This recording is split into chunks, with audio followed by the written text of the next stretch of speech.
call this meeting to order. Thank you all for being here. Randy, would you please give the invocation? Right. Our Father and our God, we thank you for the opportunity we have to gather today, and we just pray that you would just be with the staff here at the district office, as well as administrators and faculty and staff at each one of the schools across South Carolina. Pray that you just give them wisdom and stamina as they would lead in their respective schools and as they would educate children across this state. And Lord, we pray that you would give us wisdom here today to do what we need to do. Pray that would bring you honor and glory. For all these things in Jesus' name. Amen. Thank you. And would you stand for the pledge of allegiance? I pledge allegiance to the flag of the United States of America and to the republic for which it stands, one nation, under God, indivisible, with liberty and justice for all. Cindy, would you read the mission statement? Yes. South Carolina Public Charter School District authorizes, champions, and supports the creation and advancement of innovative K-12 public charter schools that provide access to academic opportunities for every student in South Carolina to reach their fullest potential. Thank you. And Randy, would you call the roll? Mr. Butcher. Mr. Miller. Here. Mrs. Mosteller. Here. Mr. Payne. Here. Dr. Poe. Dr. Strickland. Here. Mr. Chairman, we have a quorum. Thank you. All right, item 6, the consent agenda. We need a motion for approval of the agenda for today's meeting, October 13th, 2022, and approval of the minutes for the September 15th, 2022 meeting. So moved. Second. All right, all in favor say aye. Aye. None opposed. Thank you. Are there any public comments? Okay, thank you. Mr. Legal Counsel, I understand we do not need an executive session. Okay, thank you. All right, item 9, September financial report. Michael? Good afternoon, Mr. Chairman, members of the board, Superintendent Neely. Present the financial reports for the month of September 2022.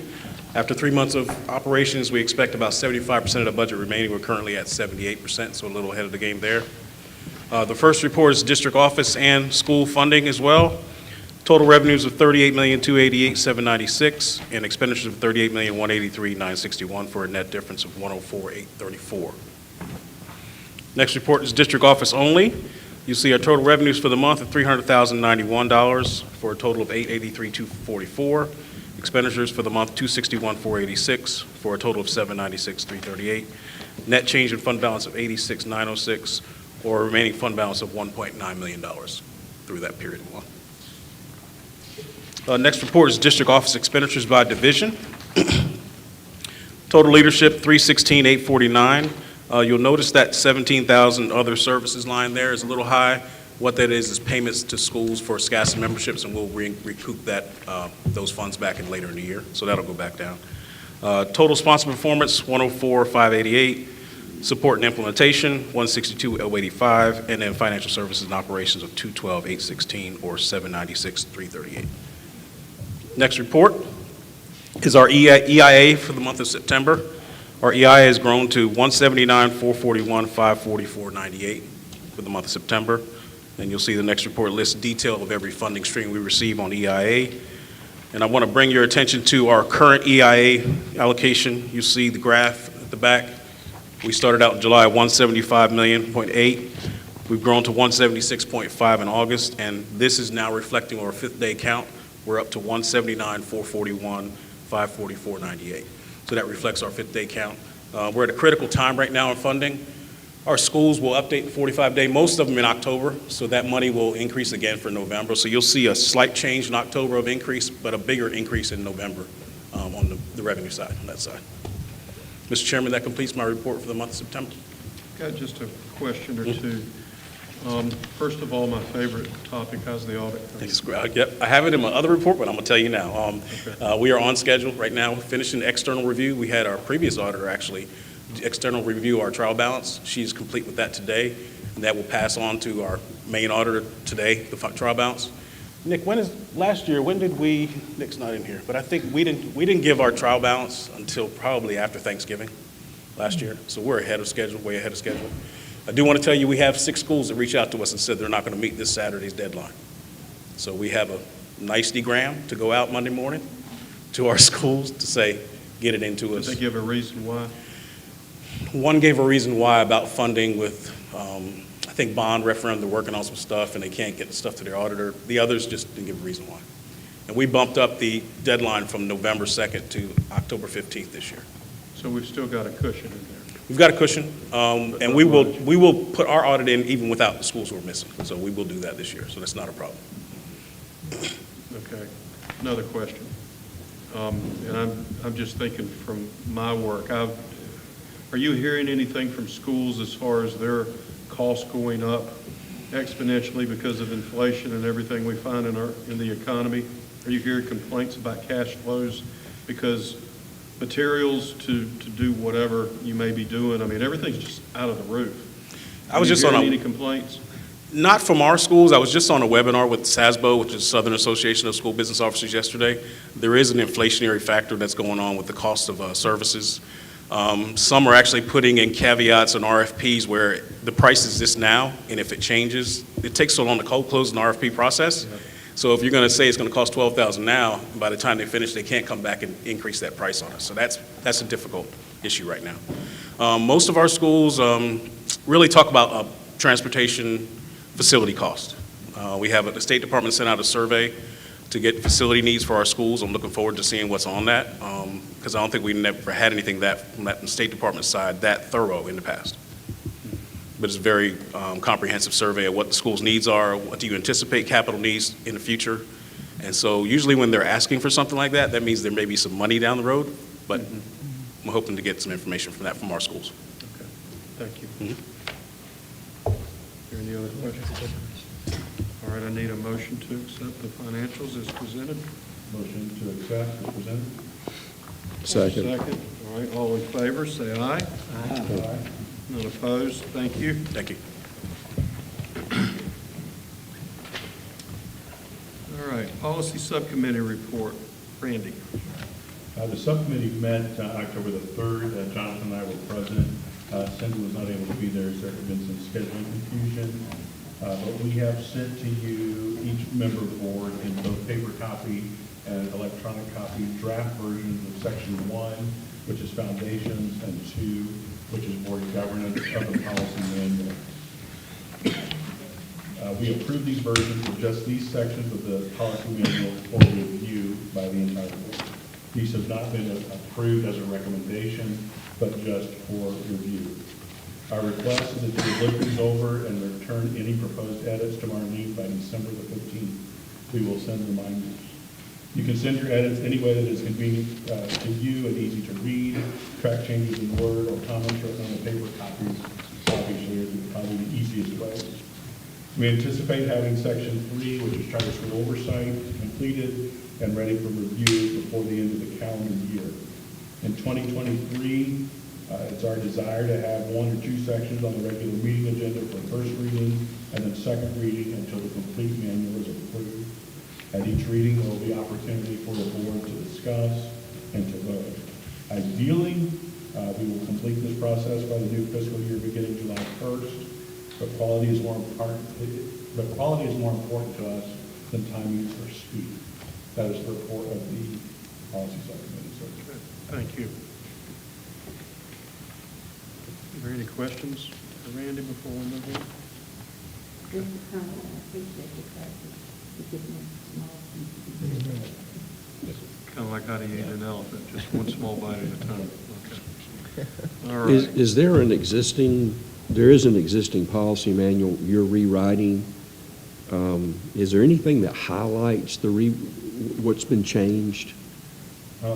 Yes, I mean, as we're working through it, it is tracked, and I believe we have that availability. Counselor?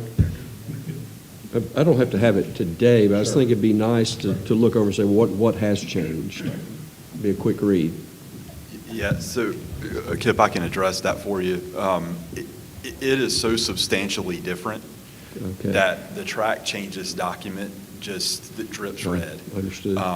Because it's a completely new format and that kind of thing. What I can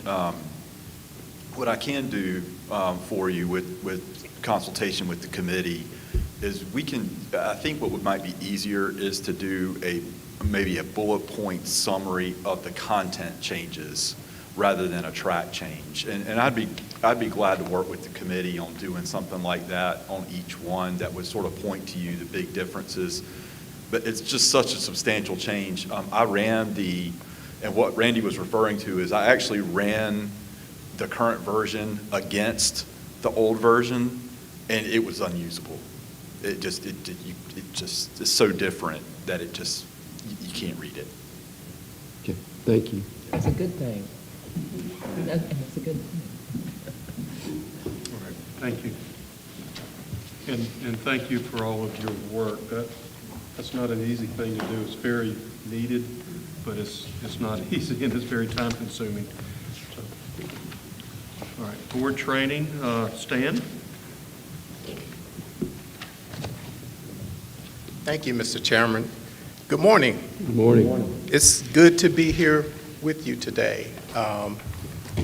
I'm so happy to be a part of the implementation of your strategic plan, which this training was one of the goals and objectives that you set out in 2021.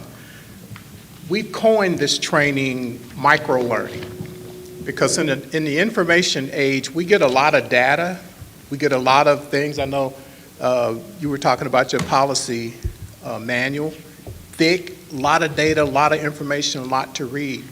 Micro-learning focuses on one or two concepts at a time, and it builds upon those. Today, we're going to look at the foundation for the concept that we will build upon going forward. So, we're calling this session 1, Kaizen and Strategic Thinking. How many of you, without the exception of reading my emails and seeing it at the end of it, how many of you are familiar with the term Kaizen? Okay? Well, this is something I want you to get very familiar with because I think it will help you simplify and deliver the work that you're delivering for students, for parents, your stakeholders, your communities, all the folks that you represent here, and help build South Carolina into the state that it can be. We're going to start out with a very simple format. Kaizen and strategic thinking today. Next month, we'll tie that back to your board of trustees' roles and responsibilities. We will look at effective governance practices then, and then we'll start getting into more detail about what your individual roles and responsibilities are here. And then we'll talk about some best practices, what makes a good board member. And then in February, we're going to start talking about how do we enhance your engagement using some of the tools that we'll be learning in the first 2 sessions. Then we'll switch over to enhancing your leadership capacity. That's your ability to do more without expending more energy. We want to work smart, hard, but we want to be focused on things that matter to the mission of this organization. And then we're in the process of planning a board and staff retreat like the one we had with the strategic planning group sometimes in early summer, so that this will all come together at the beginning of your next fiscal year, and we can update our plan there. I'm leaving some spots in this training, so if you have some aha moments when you're going through this and you're thinking about it, that you can share that with me and I can incorporate that in the training itself. Very flexible. My job is to simplify complexity. That's what my mission is. So I like taking difficult concepts and breaking them down. So this training will be broken down as well. Feel free to ask questions when you like, and then I'll do my best to try to respond to those. So this is our cycle of learning that we will go through over the next 6 to 8 months, okay? So the idea of Kaizen, give you a little history. After World War II expanded and the invasion of Pearl Harbor created a series of events that led to the United States using their first nuclear weapon system. Japan was devastated by this act. The U.S. government, in trying to help repair Japan, sent over a group of high-powered statisticians to help them rebuild their manufacturing industry. And some of the outgrowth of that, as you might know, is Toyota.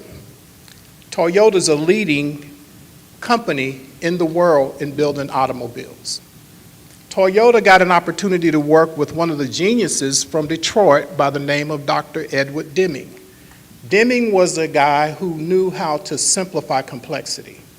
He worked with the Japanese engineers to perfect what Toyota was doing. Thus coined the phrase Kaizen was developed by a gentleman by the last name of Imani. He coined this phrase to simplify what they were doing. And as you know, as the years went on, Toyota ran over the U.S. auto industry with their quality, their cost, and their value added. So Kaizen became a concept of continuous improvement. And in its essence, it became an art itself because it can be incorporated in several different ideas, not just manufacturing, but in the way you think. I had an opportunity to work with Dr. Deming before he passed away, and he told me that simplicity was the key to everything. And in this data information age that we're living in, complexity has grown hundredfold. So leaders who can simplify complexity will have an advantage over others. And that's what this training is all about. So Kaizen is about the art of continuous improvement. Does that make sense? Yes, Cindy. I have a quick question. Can you just say, like, the etymology of the word? I mean, what is that? Does the word have a definition? I'm getting ready to jump on that. Okay. I'm going to break that word down for you. Okay? So the art of continuous improvement is what we're looking at here. Now, as I mentioned before, there's a lot of applications for Kaizen. I use it in everything I do because the first question I ask myself, like the first time I met Chris over at the Meyer Center, the first thing I asked myself is, what are the 3 things that I need to do to help him do what he's talking about? 3. That's how I simplify, because if I can isolate the 3 most important things, I can probably get 80% of what he needs done. But if I come in and say, I got to do 10, I might forget what 4 through 10 are, because it's too many. So simplifying things is what I use Kaizen for. But if you break it down, Kaizen, the definition, is to become good through change. And keep in mind what was happening in Japan at the time, in Tokyo. When Deming went over there was chaos. So he had to simplify that chaos and get them to change and change the way they were thinking about making cars. So the word Kai means school. That should resonate with you. Public charter school district. Zen means wisdom in Japanese. So Kaizen, its essence, is the process of continuous improvement. Now, why did I pick this subject to begin with? Because in going through your strategic planning process with you, Kaizen was the thing I saw. You all want to continuously improve the charter schools in South Carolina so that all the kids can reach their full potential. It was a match made in heaven. So when I heard the words and worked with the different groups with the staff and the board, it became obvious to me that this is your aspiration, is to make things better in this system. And one of the things I like looking at is keep it simple. If it gets too complex, some people won't understand it. And you want to draw more folks into this arena so that you can get the help you need in order to deliver on this mission. So this definition, to become good through change, means that we have to understand what change is and how it happens. And that's where we're going to go next. Any questions so far about this definition? Okay? So I wrote a number up here, the number 186,282. Does anybody know what's unique about that number? Why did I write that number up there? 186,282. What if I told you it had something to do with these guys? Anyone know who those guys are? Who is that? Captain Kirk. It's Star Trek, right? So what does Star Trek have to do with the number 186,282? Is it to the moon and back? I don't know. It's about 100,000. Might be. Infinity and beyond. Yeah. What if I gave you a little bit more information and said 186,282 miles per second? What is that? Speed of light. It's the speed of light. The Enterprise, which is the ship these guys fly on, they always talk about warp speed. Warp speed is the speed of light. So if they say we're going warp 1, they're going 86,282 miles per second, or if it's warp 2, it's twice that, so forth and so on. The Enterprise could fly at warp 8 before Scotty went crazy and the engines went off. So that's what's unique about that number. 186,282 miles per second, the speed of light, is the only thing in our universe that does not change. Everything else does. And believe me, there are people looking for things to prove that wrong. You know, there's got to be something else in this world or this galaxy that does not change.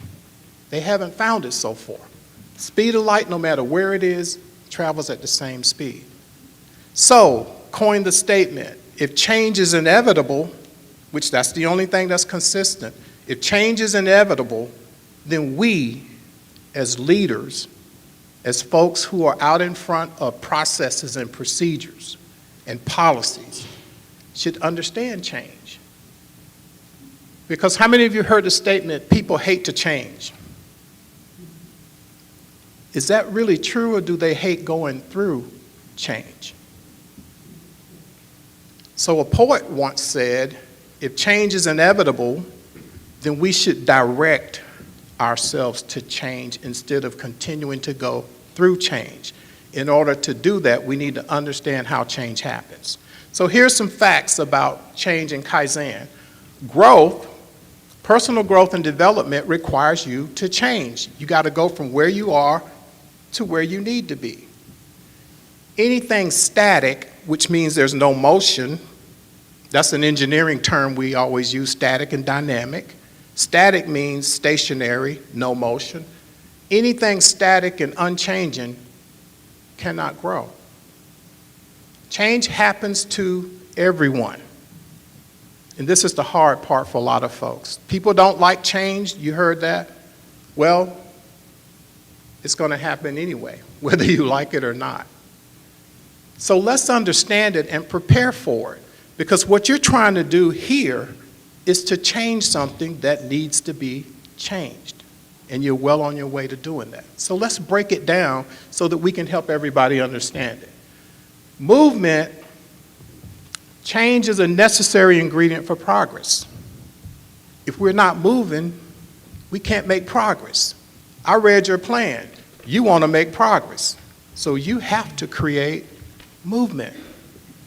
Most people don't like going through changes because they don't understand what it is and that it incorporates something we call a transitional process. You go from here to here, then there's stuff in the middle. It's the stuff in the middle, that unknown, is what frightens people. The fear of the unknown. So how do we break that down? That's exactly what we're going to do here today. Change and sustainability. There are two types of change. There's revolutionary change. That's things that happen fast and quick, throws you off your feet. Sometimes it knocks me down. I'm going, whoa, what just happened here? And then there's evolutionary change. Evolutionary change happens over a long period of time. Evolutionary change is much more easier to manage because you have more time to manage it. What you are trying to do here in the charter school district, the state charter school district, is create evolutionary change. And I want you to be thinking about some of the things that you shared during your strategic planning process, because you talked about having opportunities in the corridor of shame. Remember that conversation we had? That's not going to be a revolutionary process. It's not going to happen overnight. It's going to happen over a period of time. Evolution is a lot easier to handle and manage than revolutionary, because it gives people time to adjust and to adapt and to grow, and grow slowly. So that's how, those are some defining facts about Kaizen. So let me ask you some questions about evolutionary change and revolutionary change. All right, which is it? Say last night you won the Powerball jackpot. Is that evolutionary or revolutionary?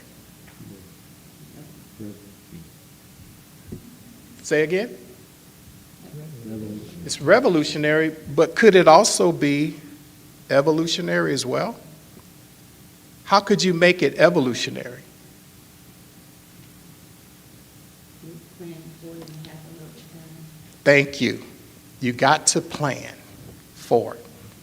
You got to lay out that timeline. Because I read the story about the lady in Missouri who won $222 million in the jackpot there. And in a year, she was on welfare. She didn't plan for it. That revolution threw her off. And she didn't convert that opportunity. What about the leaves changing in the fall? Is that evolutionary or revolutionary? I'd say evolutionary. It's evolutionary, right? Goes through a cycle, and then it repeats. I wish they all fell at one time. It'd be easier on a yard owner. Well, I just wish my neighbor's leaves would fall in his yard. Did they fall in Charleston? You have leaves in Charleston? No, I'm just kidding. What about this one? Your first child grows up to be a successful biochemist. Which process is that? Is that evolutionary or revolutionary? Because it happens over a longer period of time. Another one, lightning strikes your home and causes major damages. What is that? Revolutionary. That's revolutionary, because all of a sudden, you're thrown off, you got to jump, and you got to do something quick. I call revolutionary change quick change. What about sudden budget cuts causes you to reorganize your department and reprioritize your workloads? Which is that? Could it be both? Could be both, exactly. If you look at it, you can see it from different angles. Might be some sudden stuff you got to do, but then there may be some long-term things that you're allowed to do because you planned to adapt. Now the real one, the COVID-19 pandemic. Was that revolutionary or evolutionary? It was both for me. Okay? I want you to think about the pandemic since you've come through, I'd say 85% of it, hopefully. There's only 15% left before it gets out of here. But let's assume that that's an evolutionary process. And we need to understand the change it created in the work that you do. So let's take a look at how things actually change. Change happens through a transitional process. Leadership needs to understand these 4 phases because everybody goes through these phases when change happens. The question is, how much time does it take to go through each one? I may go through a phase fast because I see it coming, I know what's happening, I anticipate it, and I do something proactive, versus someone else who might just get knocked off their rocker and they're all of a sudden immobilized. So let's look at these change phases so that we understand them, so that when change does happen, or if you want to create change, you understand the phases you have to take people through as leaders, okay? So the first phase is initiation, and we're going to break these down here in a second. The second phase is disorientation. The third one is reorientation, and then the fourth one is called integration. Now, the speed of change, and you've seen books written about the speed of change or the speed of transition. The speed of change is always determined by how fast you go through the transitional phase. And once you understand this, it's kind of funny because with me, and when I first developed this material, and I started looking at some of the things I've been through, and I looked at these 4 phases, I would look at them and go, I spent a lot of time in disorientation when I was at Clemson taking dynamics in my engineering class. I was real disoriented. So I needed to go get some help. But then once I got the help, I got reorientated and I moved forward. And I embraced that. And it became part of who I am now. So these 4 phases happen to everybody. The magic question is, how much time should I spend in each one? So when you're out offering charter schools in the corridor of shame, or however you coin that area now, understand that the people that you'll be touching will be going through these transitional phases. Knowing this should help you help them to adapt, adjust, embrace, so that it becomes part of their new normal. So let's break this down, but before I do that, are there any questions so far? Yes, I Cindy. have a quick question. In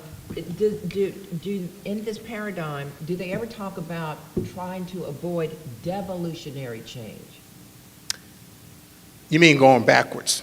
Yes, so you would have that in your mindset too. You want to guard against that losing yardage kind of thing. Yeah, let's break these down first, and I'll show you where that will occur. That usually is accompanied by something we call denial. Denial, yeah. When change happens and it hits you and you go, oh man, this isn't real, I'm not going to deal with this. And you walk away, but it still keeps happening. So you end up in denial. That could actually send you backwards. So let's look at these 4 phases first. Good question. Any other questions on this so far? Is this making sense? Okay. So the first phase, and look at poor Emily over here. No, I'm just kidding. When change happens, we understand transition. The first phase is initiation. When initiation happens, we become aware that something is different. We have to recognize and acknowledge that something is going on, something is different, that's not what we're used to. We have to acknowledge it. In this phase, people's responses to change covers all emotions because it hits them different ways.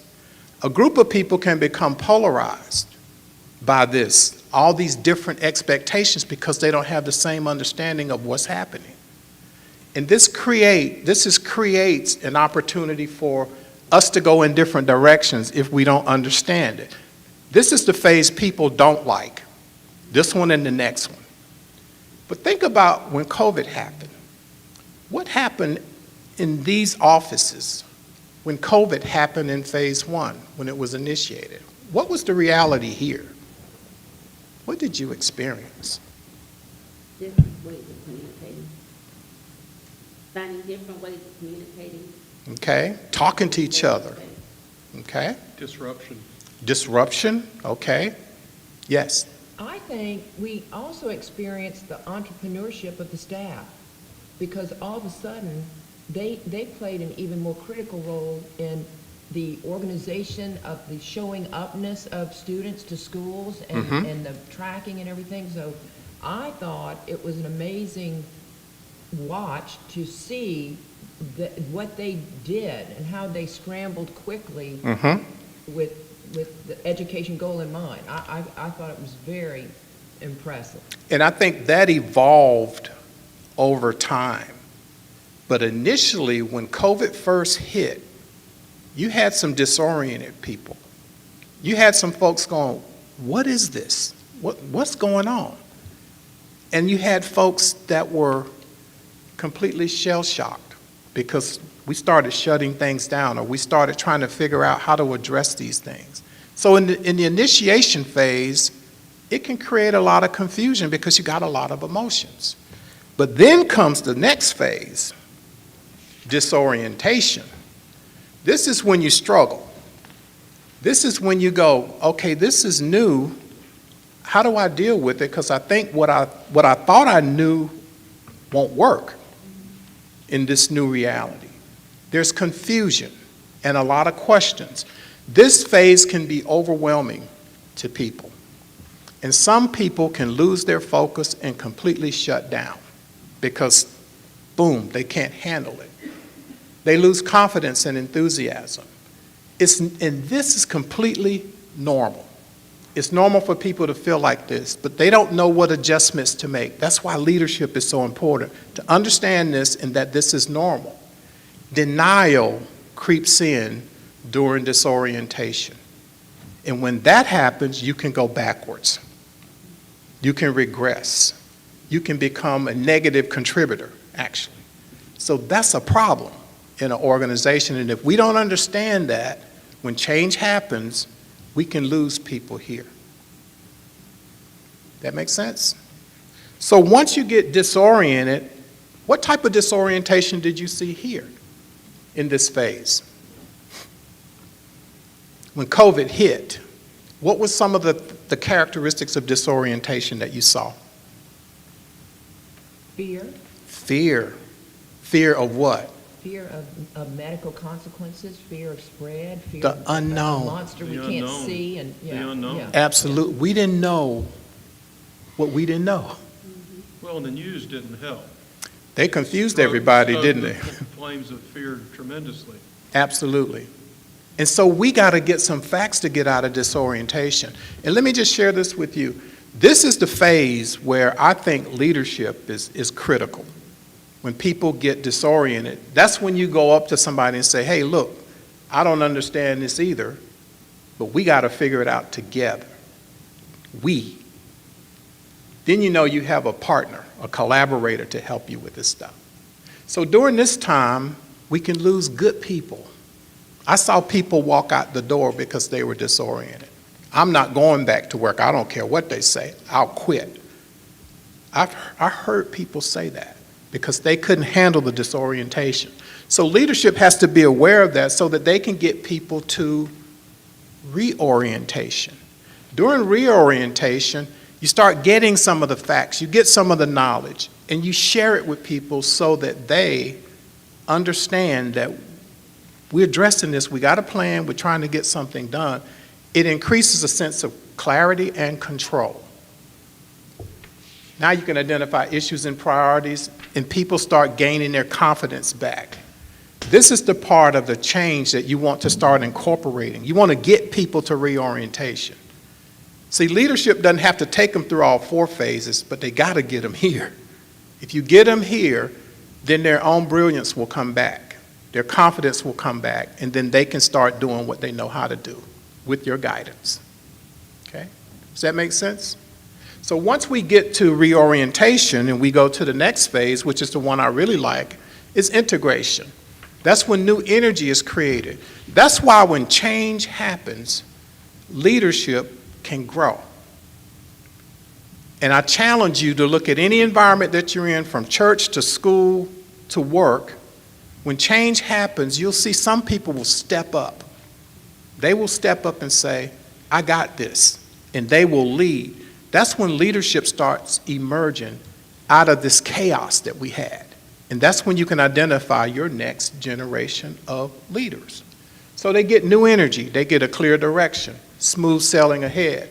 Now change can be incorporated as part of your day-to-day routine. And Cindy, that's what you were talking about. People started innovating. They started doing things in a way in which we can still get around what we think the problem is and get some things done. We can help the schools. We can do all these positive, proactive things.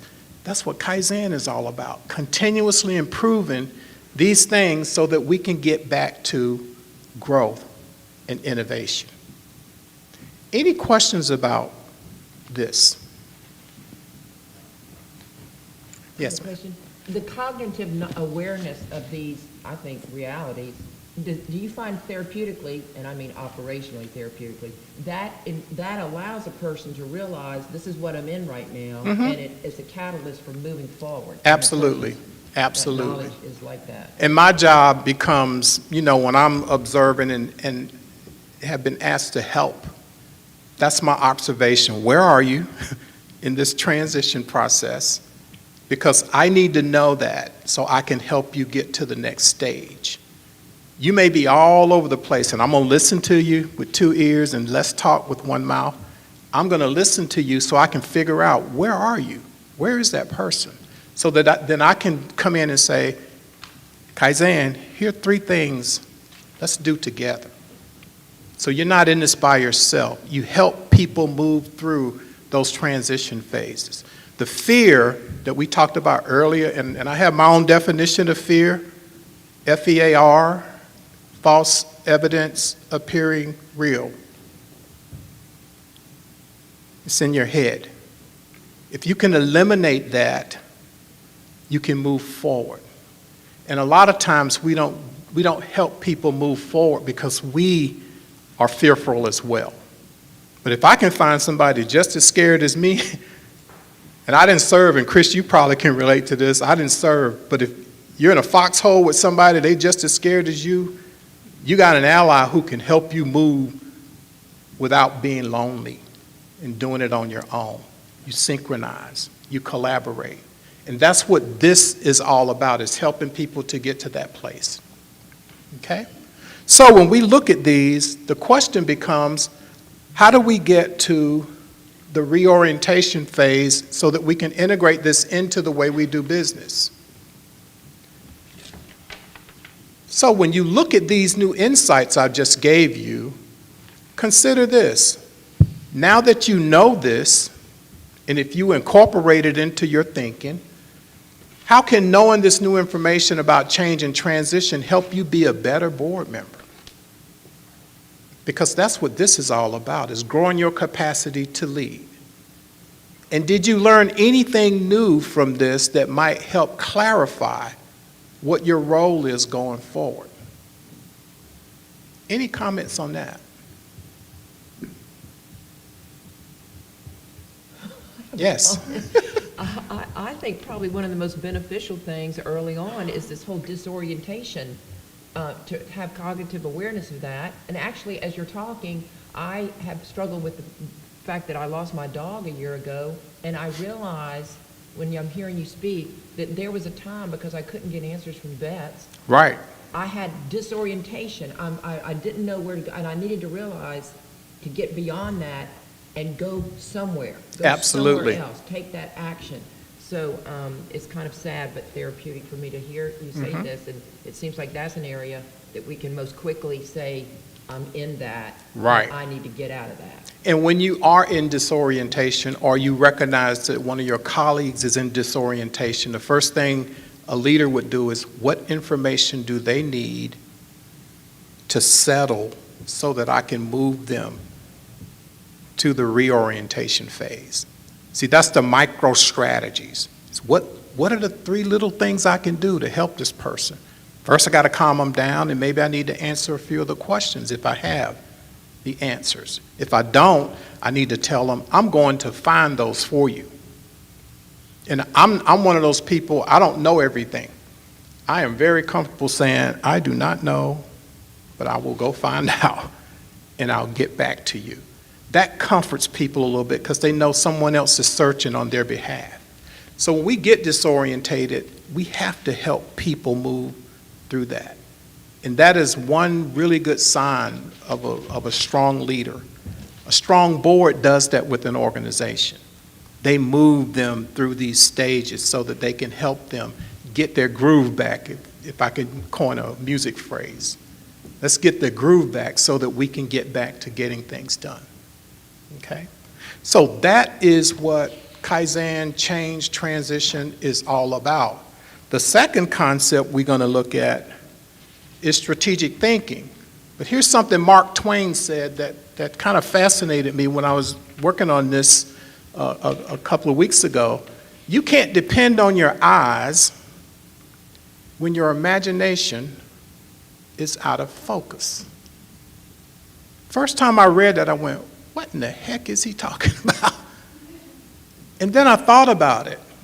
I can see something, but if my imagination is limited and it's out of focus, I might not see what I need to see. I might be seeing something that may or not be there. So when we think about how we perceive things through sight, that is the intro to strategic thinking. What do you see here? Looking at that picture, what do you see?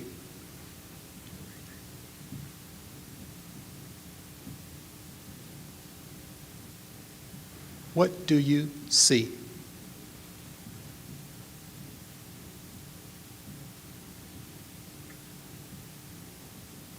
Okay, it's quiet. You don't see anything. But what do you see? That's a picture. Some people would say, I see a pretty young lady. Some will say, I see a blue-eyed person. Some might say, I see a person framing something through their hands. Some people might say, I see a really pretty blue sky. All of those are true, right? What do you see there? These aren't in your handouts on purpose, because I wanted to engage you from here. What do you see there? Some might say, I see branches of a tree. Some will say, I see the trunk of the tree. Others will say, I see leaves with light coming through them. Someone else might say, oh, it's autumn. The leaves are orange. They've changed colors. You can ask 8 different people to look at a picture, and they will see what? 8 different things. Are they right or wrong? They're all right. They see what they see through their perception, and that's what strategic thinking is all about. One more picture. What do you see there? Some will say, I see a basketball court. There's a guy either getting a rebound or doing a layup, and he plays with Butler. There's a guy coming over his back, too. He may block his shot, right? Or steal his rebound. So you see different things when you look at stuff. So why am I showing you these things? Because strategic thinking is all about your perspective. And your perspective can be broad or it could be narrow. What are some of the things that helps you form your perspective, how you see things? What are some of the things that help you see things the way that you do?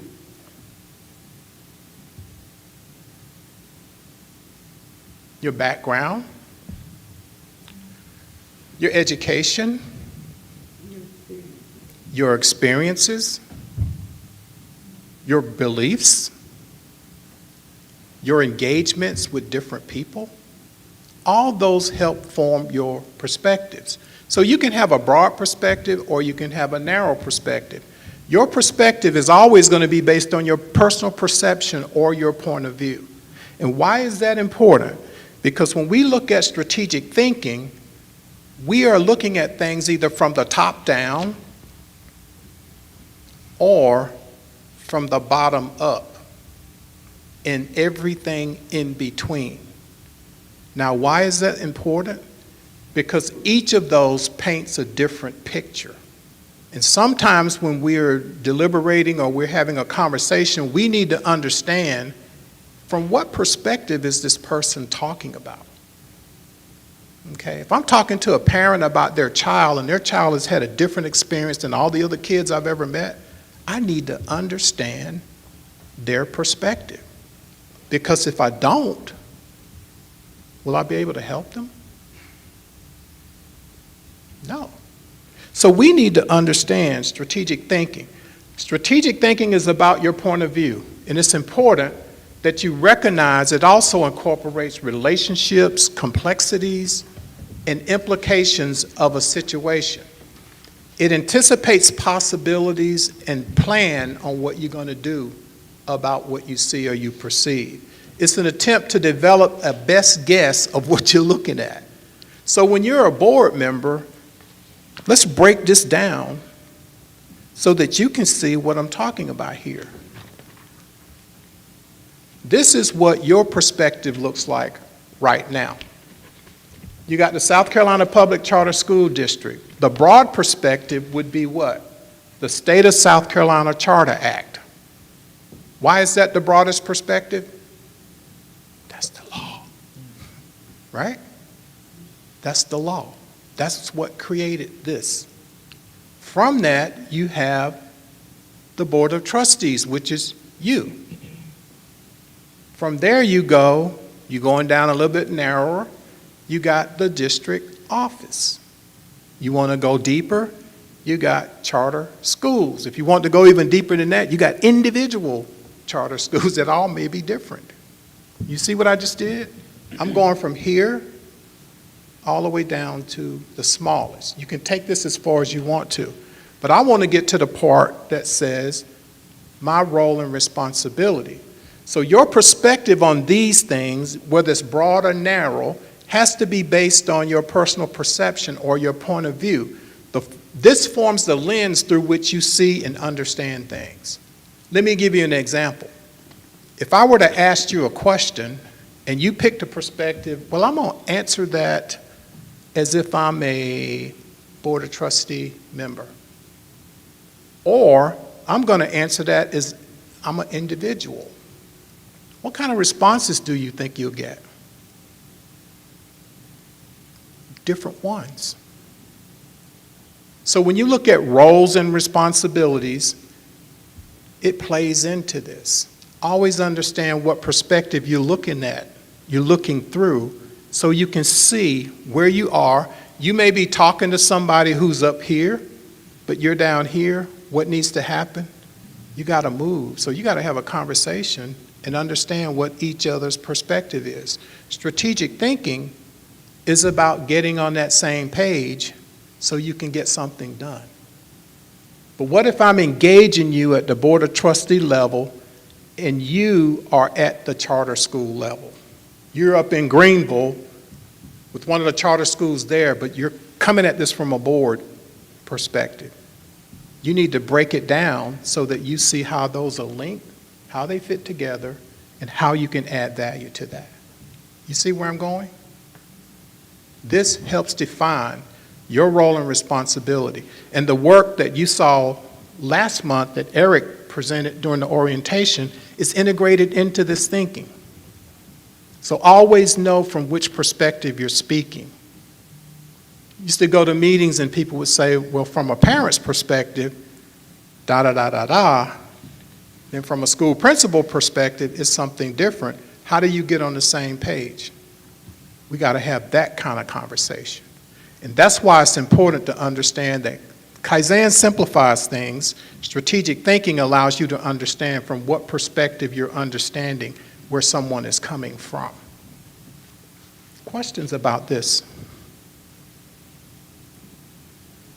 Does it make sense? Okay.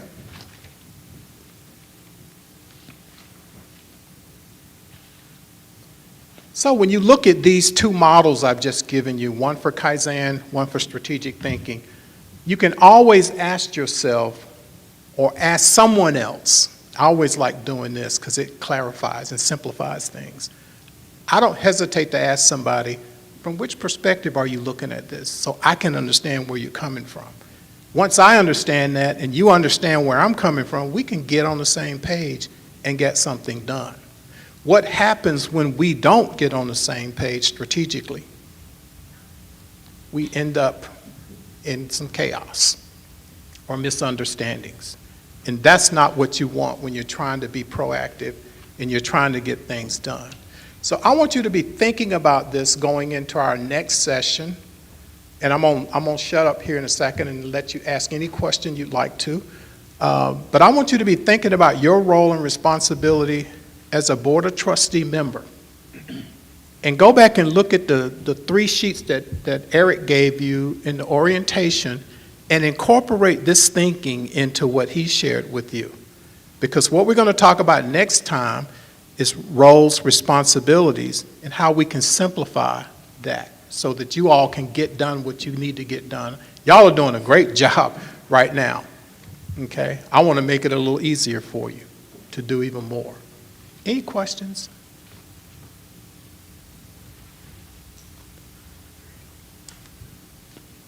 So with that, you have a homework assignment. I know I'm not a teacher, but I'm the trainer, so I can give you homework. Okay, so you have a homework assignment. I don't want you to spend more than 20 minutes on this assignment, okay? But I want you, if you incorporate Kaizen, the art of continuous improvement, then this training doesn't stop after Stan sits down. Your learning should continue after you leave here. So what I would like for you to do is to take 15 to 20 minutes to think about the material that Eric shared with you last time. And then consider the 3 district foundations: federal, these are on his documents, state of South Carolina, and then the public charter school office here. Those 3 levels, I want you to think about them, and then give me some specific examples. And I shouldn't say give me, I want you to share with each other specific examples of your individual role and responsibility in serving the district, the stakeholders, and your constituents through these 3 lenses. So, example, when I look at the federal piece, that's broad, right? A lot of procedures and stuff we got to follow. What's your role there? Your role might be, I got to make sure we follow these. I need a checklist. Do we have a checklist? Yeah, we got one. We're going to put it in a manual so you can see it. And we'll go through that. We got to do some budget stuff. Well, do we have that? We need a checklist for that too. How can we be more efficient and effective at all 3 of these levels? That's what your homework assignment is. Any questions? Just a quick question. Yes. You're referring to what Eric gave us, the guidebook, is that right? Is that what you're It was referring to? the 3 slides This is it? that, yes. Okay, Okay. yeah. I've kept it. I want you to know. I know it's important. So, are there any questions, comments, or reflections? I know my time is up, and I'm a steward of valuing your time as well. But are there any questions I can answer for you about what we've covered here today? I have one quick question for Sure. maybe you and Chris. It's my take that I need to be more informed and studied on the law, which is easy, which there's a good number of pages in that. But that, wouldn't you consider that that would be a very important thing for us to be pretty familiar with? I mean, and how it impacts us, and what license it gives us, and the encouragement of it too. I think the overview of that is very, very important. But I understand that each of you bring specific talents to this board. And one of your talents might be financial, so you can focus on that. That wouldn't be a large leap. If it's the law part and the content that's in the documentation of the law, certainly 1 or 2 of you need to understand that so that when you work as one and you speak as one, you can get to that common understanding. That's a good usage of your individual time and understanding your individual roles and responsibilities. So yeah, there's some broad things you all should know, but there's specialty things that you each know. That's part of your perspective, and your unique diversity that you bring to this board is based on your experiences and all those things we talked about before, and who your constituents are, and who you serve. Next time, we're going to talk about some effective governance practices. I have access to global best practices through several different organizations I'm tied into. I got friends all over the world that send me stuff that I don't even ask for. Now they say, hey, this might be something Stan can use, and all of a sudden I get an email from Australia, and they tell me what they're doing there to share things with those. I love those kind of collaborations. We're going to talk about your role of a board as a whole, and then your individual roles, and then what makes a good board member, okay? And we're going to integrate all of this together so that we're building. Today you got a foundation on 2 areas.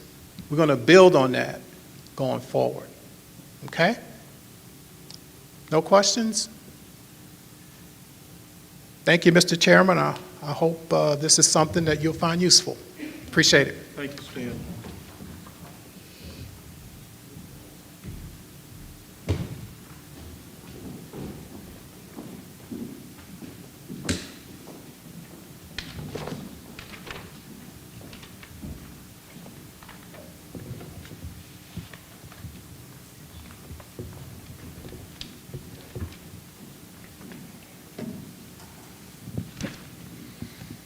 I'm going to lower that a little bit. I realize sitting up there, it blocks everyone's face. Well,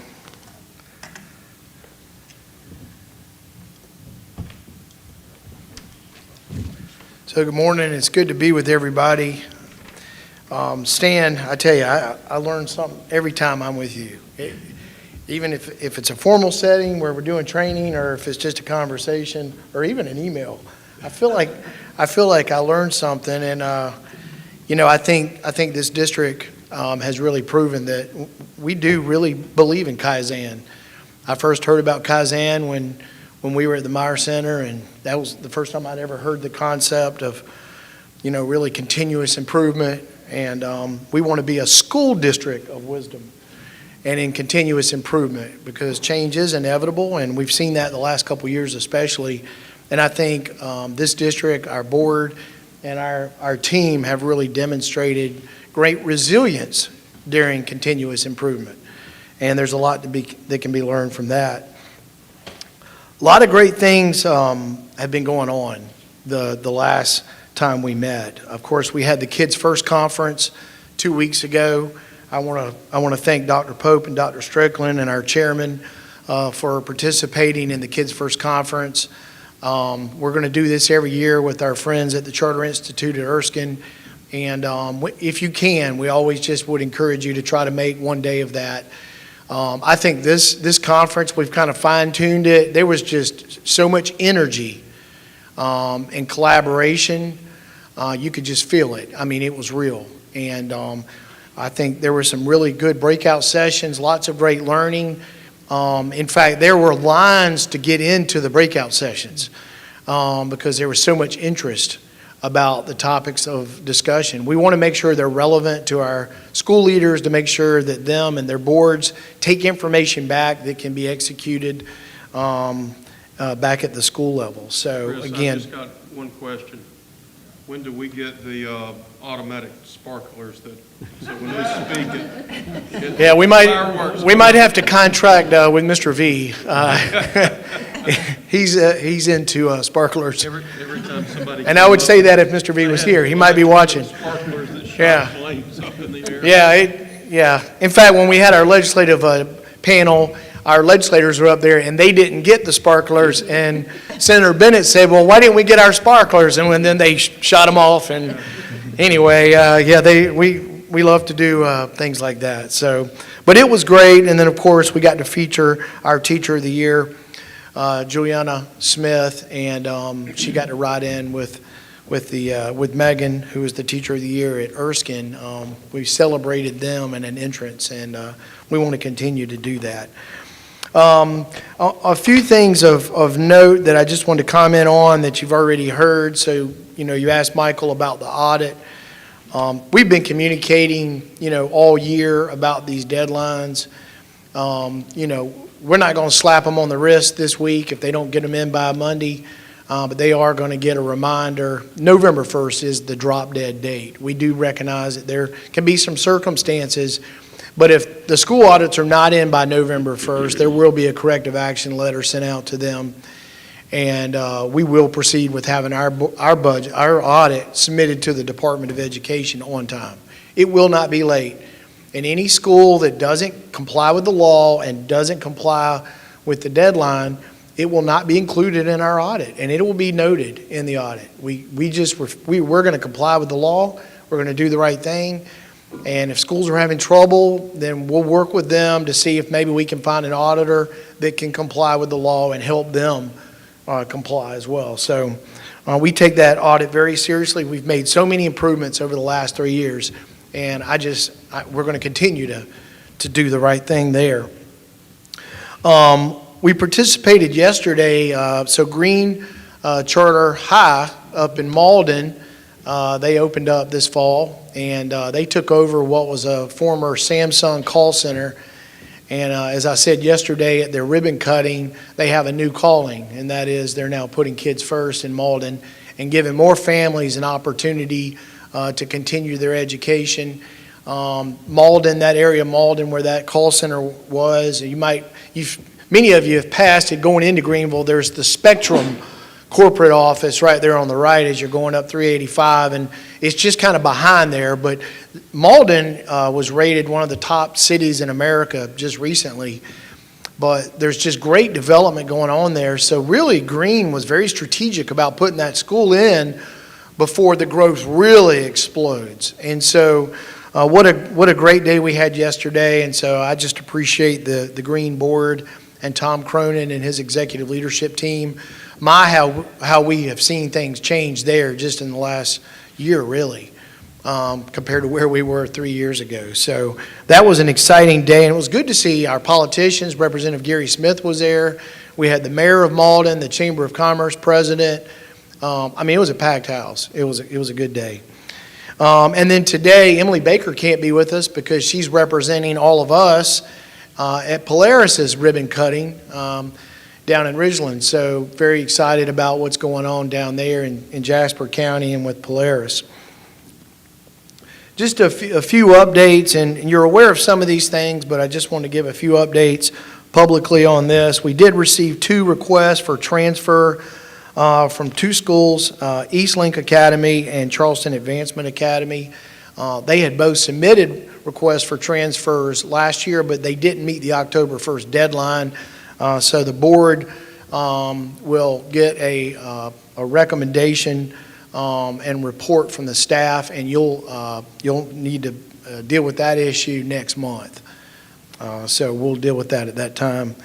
And speaking of Green, we had a good collaborative effort with their executive leadership team up there in Greenville a few weeks ago where we talked about their growth strategy. They want to continue to grow around the state of South Carolina and provide more of what they're doing.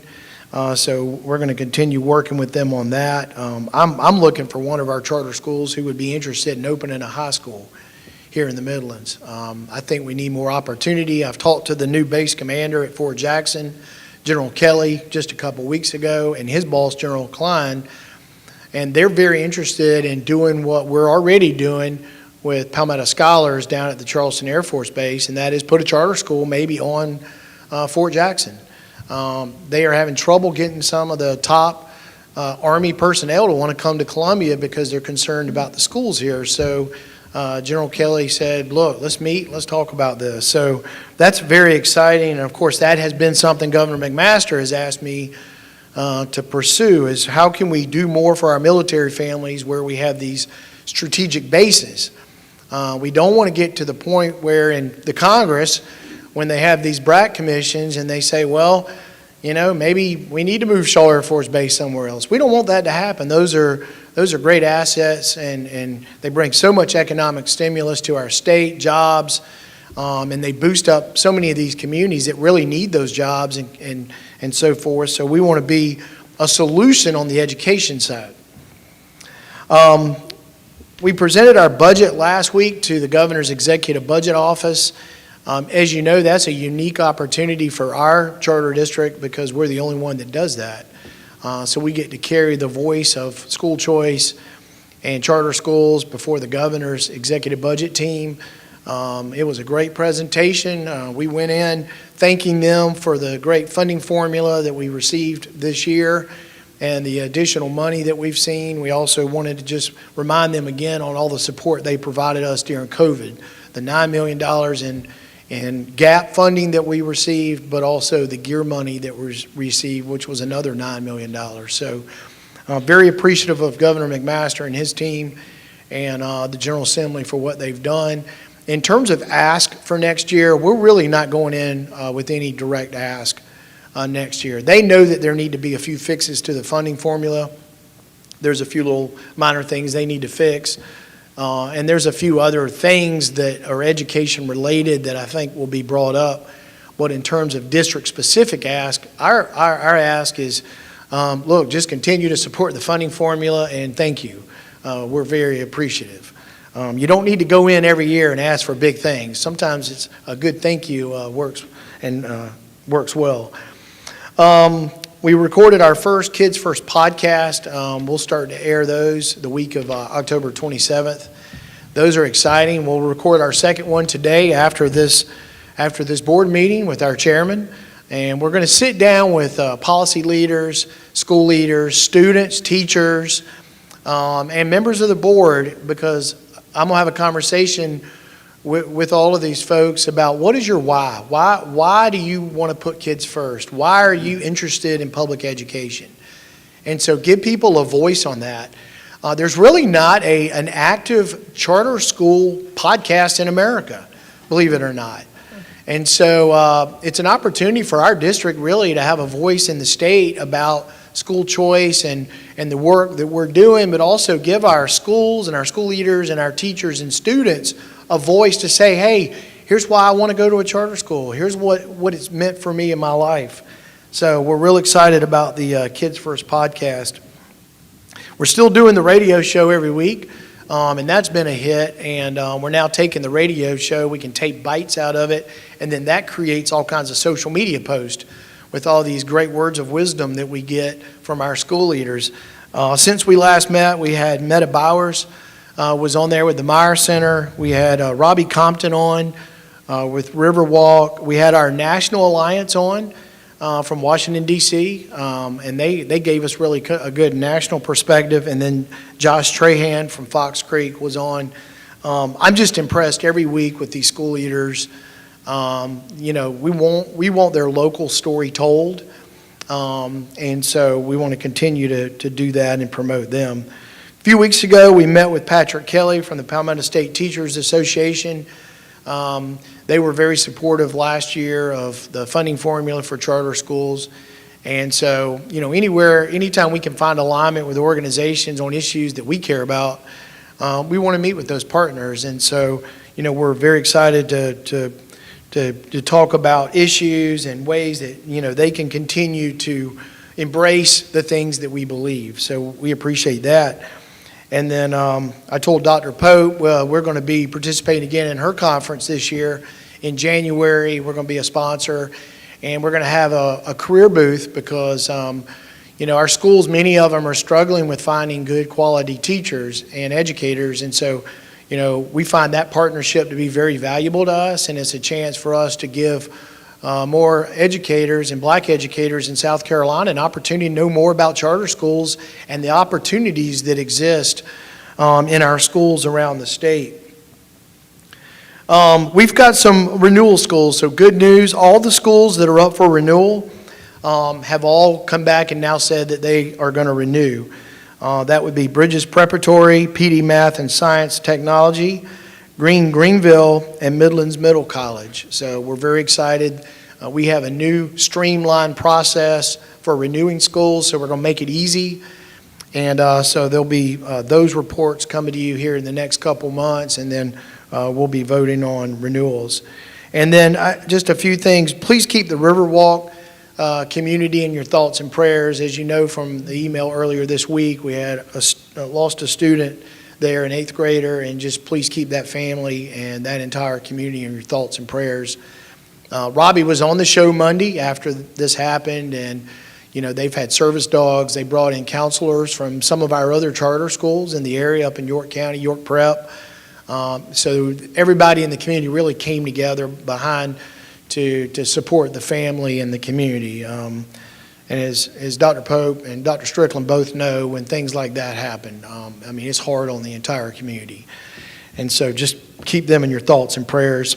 And then also keep our good friend Christy Junkins, who the former school leader at High Point, who works at Erskine, keep her family in your thoughts and prayers. They also lost a son this past week, and the district staff is taking a collection to provide some support if any of the board members would like to participate. You can see Carla, and we just want to show that we're concerned.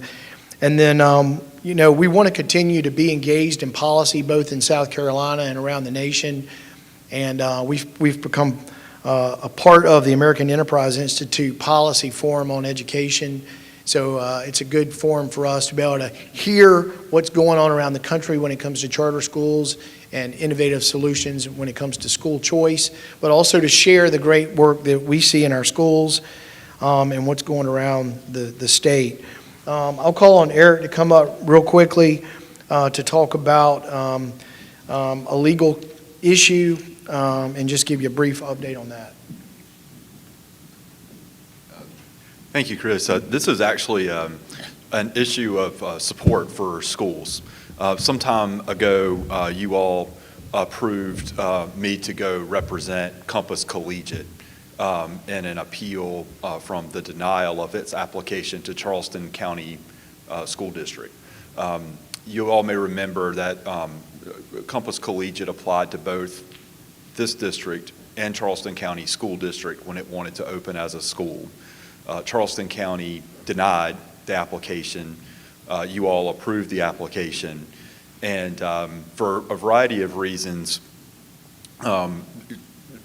Compass wanted to explore its options at both sponsors, mostly financial and facility, because they wanted to be on the peninsula in Charleston. And we supported that because we wanted to do what was best for the kids. We also wanted some resolution to what the ALC judge, after we put it before him, called the conundrum of what's supposed to happen when sponsors get multiple applications and what schools are supposed to do when they get it. So just wanted to report to you that we had that oral argument yesterday in the Court of Appeals. It was very professional and collegial. John Regal from Halligan Williams Mahoney represented Charleston County School District, and he was professional as always. It's a very dry technical argument about whether one sponsor approving the application mooted the appeal, made the appeal irrelevant, and therefore didn't require a decision on the merits from the judge. If anybody would care to watch it, it will be available on the Court of Appeals video portal. I'll send that around to you. If you have 30 minutes and can't get to sleep, I'll be glad to send it to you. But I think the most important thing for you all to hear is number one, this is sort of what happens when, the legislature sort of leaves that regulation to the department. The department doesn't regulate that particular issue. This has been a situation that's been out there since 2014 where there's a gap in the law. It sort of ends up in court. In this particular case, it was not overly adversarial. It's very boring, technical, but we know it can be adversarial. And it's also a situation where the district was very supportive of the school. As you know, when the school's initially approved, it doesn't have any money for anything, much less legal counsel. And so the district approved it. I didn't charge the school anything for it. We did it pro bono for the school. This was just a good opportunity for the school and district to work together and for something important to the charter community as a whole to get resolved. So just let you know that happened. We'll get a ruling in the next couple of months, hopefully before the next cycle of charter applications are submitted. Should be something helpful for the whole state. Thanks, Eric. We appreciate that. I think this is another great example of a support that our district can provide our schools in these kind of situations. As you know, we also have a shared services program for legal services for our schools. We're also talking about one that might involve helping our schools when it comes to the accounting side. We talk about these audits and being late. Well, maybe there's a way we can help our schools through a shared services program. We just continue to look for ways to try to help them. At the Kids First Conference, Heritage Brands, which is helping us on our thought leader pieces, our social media, we're offering that to our schools. Look, can we help you boost your image on Google? That would help your ratings. Your ratings helps your enrollment. That helps with talent acquisition. So just continuing to look for ways to be supportive of our schools in that way. So thank you, Eric. I appreciate that. You put a lot of time into that. At this time, we'll have a sponsor performance update from John Payne.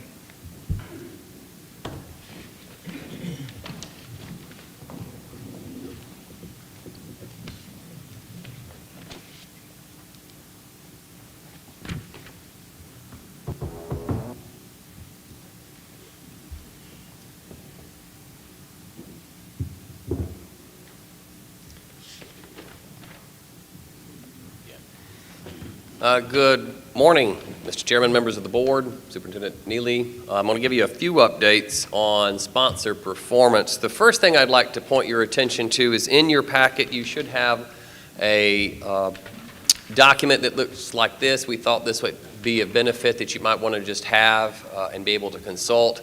It is a listing of our schools by region with the grade bands and the enrollment that was apparent as of back in September. Of course, the enrollment will change, but we wanted you to have this just as a resource to look at as you think about our schools as we talk about them. Well, I have obviously...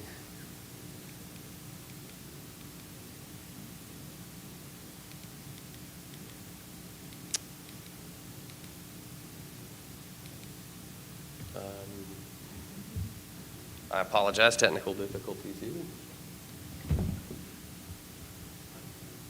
There we go. Okay, sorry about that. So the next slide gives you a map of South Carolina and shows you in red our existing schools. You'll notice there are some pins that are in green.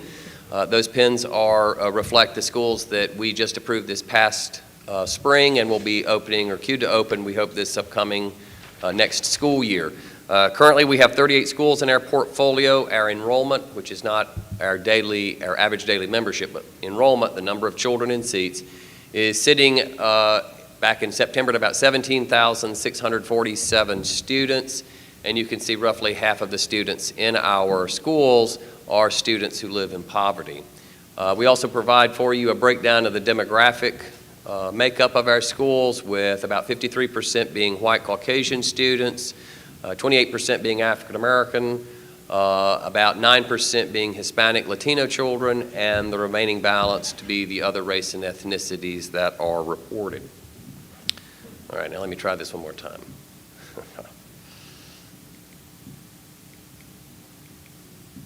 There we go. Okay, so we've also broken this down for you so you can see at a simple glance just the grade bands of our school and the number of the schools. If you look at this chart, you'll notice that the most of our schools, we have more elementary middle school bands, so you can see that number's about 12 of our schools. And then the second is 9 schools that are just high schools. But this just gives you sort of a breakdown of the grade bands of our various schools. Yes, ma'am. Can I ask you a question? I recall this with one of the schools in Jasper County where they wanted to go down in their silo. I think they started at 5th grade or that sort of thing. Do you tend to see some of that where people think that they would enjoy the opportunity to intercept a child earlier? So do we ever see that kind of, what's your comment on the growth down silo? We have had several conversations of recent, I think, I'm just looking at Ms. Farmer, where we have begun talking with some schools who are contemplating adding earlier grades to it. We've also got one that's adding or contemplating extended on. So we do have some of those schools that are looking at that as they look to expand downward and upward. So we're meeting with them and just looking at the feasibility to do that. And certainly for students, getting them earlier instead of, you move away from that transition from some other educational institutions so they can build friends, they can know the culture, and they can do well, and the same for the upper end when they move through to graduate high school. In terms of our 5-year enrollment, you can see what that number looks like. You'll see it looks very comparable from 21-22 to 22-23. This is based on our 5th day count enrollment again, but do keep in mind that we did have 2 of our charter schools that voluntarily closed last school year, the 2 next facilities. So This contemplates sort of the enrollment numbers with them since we no longer have those in our portfolio. But we do anticipate this, of course, to increase as we onboard newer schools, as we work with the 4 that we have in queue. Last month, I provided to you some information about the overall SC Ready results from last school year. Today, I'm going to touch on some of the end-of-course exams. Of course, it is state law that all children must take an exam in Algebra 1, English 2, Biology, and U.S. History Constitution once while they're in high school. And so what you see in this is just the overall results comparing the district to the state. As you'll note, our highest performance was in English 2.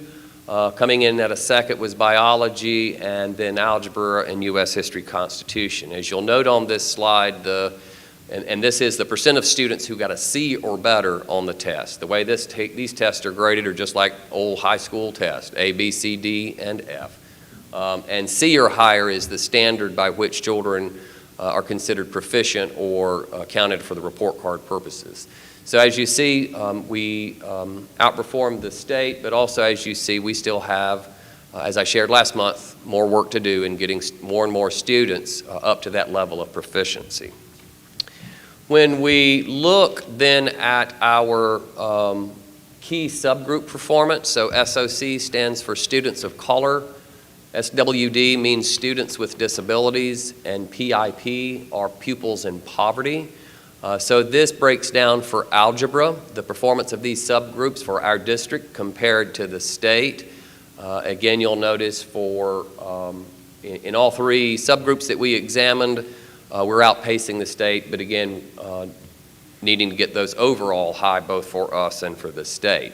In terms of English, very similar kinds of patterns so that you see, again, the number or the percentage of students who got a C or better in English for students of color, for students with disabilities, and for pupils in poverty.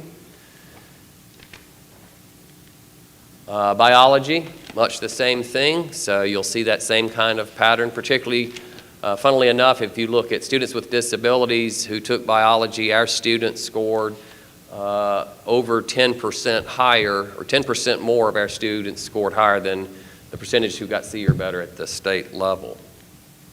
U.S. History Constitution is the final one. Again, you'll see very similar patterns as you've seen with algebra, biology, and English. We're going to switch gears just briefly because last month we didn't have the data fully analyzed, but I did want to present for your consideration our subgroup performance on ELA and mathematics for SC Ready. Again, that's the test that's given to all children in grades 3 through 8. Again, by these same 3 subgroups, pupils in poverty, students with disability, and students of color. And again, you'll note very similar patterns to other slides that I have shown you. And this is the same information, but for the subject of mathematics. What do you think about that? We're pleased, Yeah. but we also recognize that we have more to do. So what we're in the process of doing right now is we're going by school, by subgroup, by subject, by grade, to really dive into the data and see where we have really high performing and where we can offer support to schools that whose students may be struggling a little bit in these assessments, along with the other measures and data that we're looking at, including their MAP results. Yes, sir. Does the state establish any benchmark goals, or does the district establish any benchmark goals in these areas? So the state does have, as part of the state report card system, it does have benchmark goals.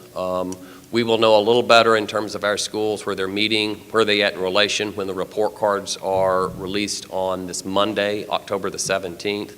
But yes, sir, they do have state-established goals. Yes, sir. How do these generally compare against, say, 2021? In most all instances, because we've also examined that, in almost every instance, we are outperforming where we were last year as well. The final thing I will share with you, I've mentioned this, I think, on a couple, but I did want to show to you, this is our draft template for a monthly data dashboard that we will begin producing.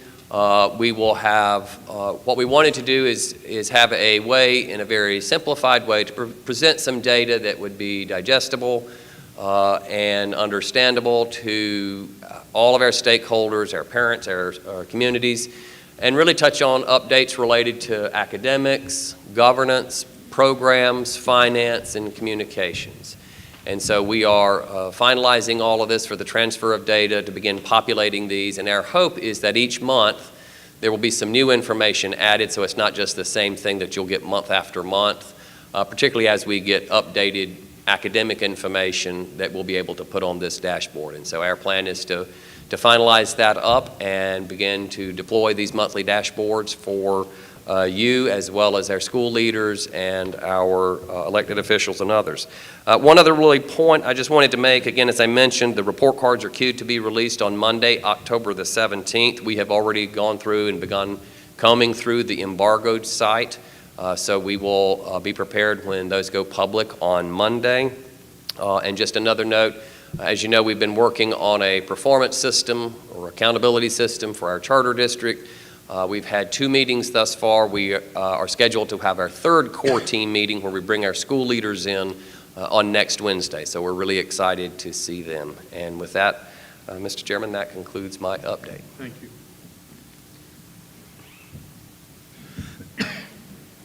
This little thing can be dangerous. Thank you, John. I appreciate that. Cindy, to just expand a little bit on what you were asking about grades expansion up and down. I mean, it goes back to market demand. And I think what we're seeing in most of our school areas is that there's increased demand. Our wait list is, again, over 5,000. That's been pretty consistent over the last couple of years. So there's demand for higher grades and lower grades. And so our schools have to weigh, the options and finances and see if that makes it, if that's an option for them. At this time, we'll have a finance and operations update from Michael Tom. Thank you, Mr. Superintendent Neely. Real quick, we had 2 suitors for our annex. First one was a pet rescue, but we turned them down. We didn't want any mice or snakes getting out the building. So we're in negotiations with a counseling service, but they found another location. So we have prime location available, 2,500 square feet. Lease terms are negotiable, okay? Prime location, great parking. If you know anybody, 1812 Barnwell Street, posted to the website. You can hit back to that next one, Josh, or could I get it myself? Okay, I'm gonna keep it Kaizen. Learn something from Kane. What do you see here? A door, an entrance. Construction that happened. Construction. Yeah. Okay, the patio is done, but that jackhammer hit our window last week, right before the hurricane too. So they got it fixed. We had wood up the week of the hurricane, so we made it through. So yeah, things are always happening here at 1824 Barnwell Street. But again, we're finished with that. Everything's good there. No more slip and fall. Eric, when did Quest close? All right, it was before when I got it, right? Yeah. We're still dealing with Quest. Those buses are parked up in Greenville at, I think, a Star Builders or whatever, storage lot. They wanted to sell the land, so we had to get the buses off the lot. The buses were eat up with hornets, so we got the buses towed over to our wonderful friends at the State Department's bus depot in Greenville. We'll eventually get those to state surplus for sale, but just to let you know, we're still dealing with the Quest stuff there. We can start on our fencing now because the concrete's cured, so we'll start on that project soon. Again, we survived a hurricane. Chris and I stopped by to check, make sure we had any problems. No problems there. We have a gutter issue we got to work on, so we got to get some gutters on the building, which will stop our rain issue that we're having with the set flooring in the back area with the vinyl flooring. And then we'll work on the stucco and painting as well. So that's another project we're working on soon. Dr. Perry Mills has worked with the City of Columbia, and eventually we'll get City of Columbia security for our board meetings. So that'll be good. They'll be showing up here. Upcoming events, Clear Dot, right up the street. They're going to have a parent orientation here next week with well over 150 people coming into the building. And then our schools are starting to book some performances. Midlands Arts is doing a musical performance in December as well. And Dr. Pope will get you that check for your conference, we're going to do a job table and the vendor table as well. All right, thank you, sir. Thank you, Michael. Homeownership's always interesting. But this home it's our home. I mean, it has been an amazing asset for this district. And he mentioned Clear Dot Charter School, which is located just a few blocks down. That's a downtown inner-city charter school. It's not our charter school. Y'all know we don't authorize that school. It's with the Charter Institute at Erskine. But they called and they said, hey, we don't have meeting space. And is there any way we could have a place for our parents to come? And so we're opening our doors to them free of charge. That's what we want to be. We want to be part of this community and open our doors to organizations who want to be a part of, what we're doing here in Columbia. So Michael, we appreciate that. At this time, we'll have a support and implementation update from Perry Mills.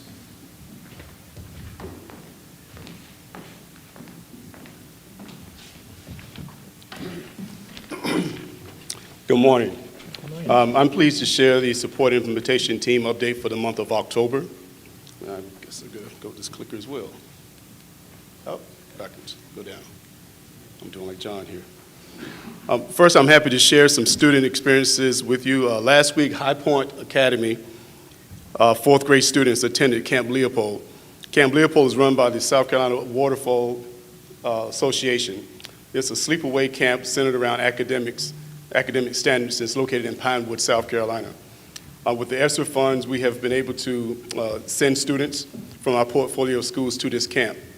They attend for 3 days and 2 nights, and High Point Academy attended last week. Bridges Prep will be attending in November, and we have an additional 300-plus students that will be attending during the fall and the spring.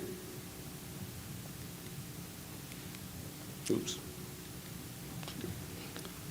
Next, based on your interest last month, we have a school resource officer update for you. 26% of our schools currently have an SRO on their campus. These SROs are funded in many different ways, as you can see from the slide, including general funds, grants, and Title IV federal funds. We recently surveyed schools for South Carolina Department of Education reporting. Within this survey, we collected barriers that schools encounter when scaffolding the school resource officer. And the two most prominent ones was the funding and understaffed agencies. A lot of the police agencies don't have the staff to support us. The South Carolina Department of Public Safety, I've been working with Michael Tucker. The application for SRO solicitation comes out normally in January. They opened it up early this year in October. I've already sent it out to all the schools to let me know what they need. I think I gave them a deadline of next week, Thursday, so that I can go ahead and get the application, everything sent in for our district in advance. I want to wait. They didn't give us a deadline. We're not going to wait for a deadline. We'll go ahead and collect the information now and get it to them for our schools' needs. Some of our September highlights. September 13th, we hosted the Charter Institute at Erskine in our office to collaborate and build relationships prior to our second annual Kids First conference. This was a meaningful time together, and we had also had a good time in the process. September 21st, the district team visited Learn for Life in Charleston to support their new school leader, Dr. Tamila Brown, to ensure that she had what she needed at the beginning of her school year. On September 23rd, the district had a team also invited to visit Green Upstate. During this visit, our leadership team connected directly, with Green's executive leadership team, and we received the presentation of Green's basics, their current implementation, and the future goals. September 27th, Becky Huggins submitted our academic recovery plan, the ESSER monitoring self-assessment. This was a heavy lift, but Becky was able to submit this project ahead of schedule. The self-assessment requires districts to report on ESSER funds balances and force us to reflect on our current implementation and future needs. Special education corrective action plans for missed 60-day timelines have always also been communicated to school leaders by Susan Howard in September and October. Susan is supporting schools to come into compliance and understand the federal requirements of meeting all special education timelines. Mr. Chairman Payne, this concludes my report, pending any questions you may have from the board. Any questions? Yes, ma'am. When I see there's 26% of schools have an SRO, I would suppose that the others, as you're saying, it's a funding issue, but they're yearning for these, or how would you describe their interest in this? And do we have any sense of standardized, or is it per school protocol, or has the state given us any protocols for what would be the duties and precautions of an SRO or a school? The South Carolina Department of Public Safety, I'm sorry, I could get it right. I've been communicating with them. It's an individual thing for our schools. The biggest things that I've talked to some of the schools personally, saying that they don't have the manpower. So some of the questions that I asked in a survey that I sent out to the schools was, if there were, manpower was not a concern, how many would you need, so on and so forth. And then I have that percentage also, but they do want it. There's only a small amount of students or schools that said there's no need for an SRO, don't desire to have one. But the majority of them have voiced that they want one. And I believe out of the 38 schools, about 35 have already responded to me prior to next week's deadline. So I have an idea of who wants or needs a SRO. Cindy, I can give a little different perspective on this, because in my day job, I have to make sure that the schools in our city have SROs, because I have a police department. And Perry's correct that a lot of police departments are understaffed. Right now, certified police officer is about worth his weight in gold. And it's very competitive to be a police officer now. So what we have found, and not just us, but a lot of police departments across the state, is you'll hire someone, you'll send them to the academy for 4 to 6 months or whatever it is, and they'll come work for you for a bit, and then they'll get hired off by somebody else. We'll pay them $5,000 or $10,000 more a year. We're going through this ourselves, but it happens all across the state. SROs especially command a higher salary. We just had to go up on salaries in working with our local school district, because they reimburse us for the 180 days a year that we're there. So there's a lot of factors involved in this. It's not as simple as calling the police chief and saying, hey, I need an SRO. There are a lot of variables that are floating around in this that cause it. Are there grants that are pertinent to certain schools might be at locationality at higher risk, or anything like that? There could be some DPS money for that. I'm personally not aware of it, but there could be more at-risk students, potentially. And that's one of the things I could speak to Officer Tucker about, if he's aware of any additional grants as well. Or I think we mentioned that some of our grants throughout the district can also support that. Thank you. Thank you, No Dr. further Mills. questions. Thank you. Thanks, Perry. We appreciate that report. On that note, we take safety very seriously. I believe that every school in our portfolio, they need to have an SRO.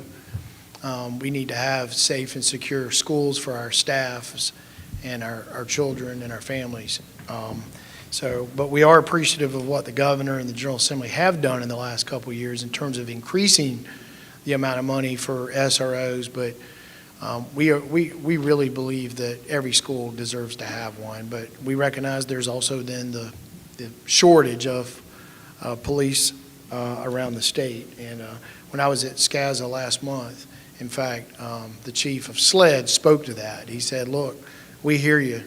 We're trying everything we can. We'll continue to work with our local law enforcement and cooperate and partner and, advocate at the state level for more money for the SRO program. And on that note, we do have to provide, money, for training and so forth. So, it's even what we get doesn't cover everything. It's a very expensive proposition, but I don't think you can put a price tag on putting kids first when it comes to safety. Chris, let me mention one other thing. Besides the manpower and budget considerations, the school also has a say in this. And the principal of a particular school has a huge impact. I know we've got one school in my town the principal's just not really keen on it. She takes it, but she kind of puts him to the side. I know I don't understand it. I think it's counterintuitive, but the principal has a huge impact on an SRO and what they're able to do and what they're not able to do. Yeah, and as you all know, last week there was an event that occurred in several schools around the state. None of our schools were impacted, but could be impacted in the future. There was someone who was basically setting off, alarms through TikTok, and law enforcement was called out at, several schools around the state, so several districts were impacted.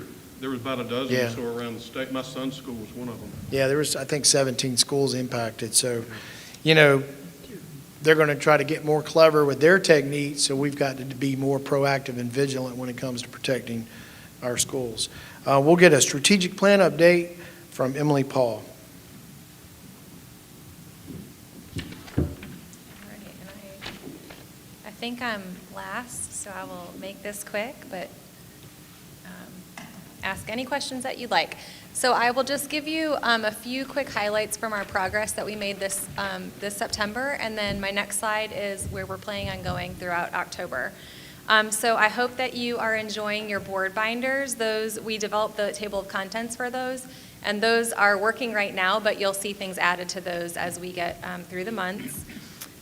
We were able to provide a leadership development program through SCASA here at the district for some of our leaders. Liz Michael came and did 2 full days with some of our leaders and our district staff leaders on supervision and delegating and just becoming better leaders, and so that was a really amazing opportunity for them. And then we are just wrapping our Q1 employee performance reviews. If you recall, I think in June or July, Jackie talked to you about our new system for that, and so we are implementing that and making some adjustments as we go, but we are excited to get all of those reviews done this week and I think a little bit next week. In internal and external communications, we are sending a monthly newsletter out that goes to our distribution list on our email, but it's also on district direct news on our website, so if you ever want to look, we've been doing that since August. And it is just a very kind of down and dirty things that have happened, a couple things that are coming up, and things we're working on now to keep schools in the loop. And then we also developed a site visit tool draft so that any of our staff members that are at our schools will have a quick, easy way to document some very basic things like secure entrance, safety of the students, what they perceive to be the relationships between the staff and the students, those kinds of things.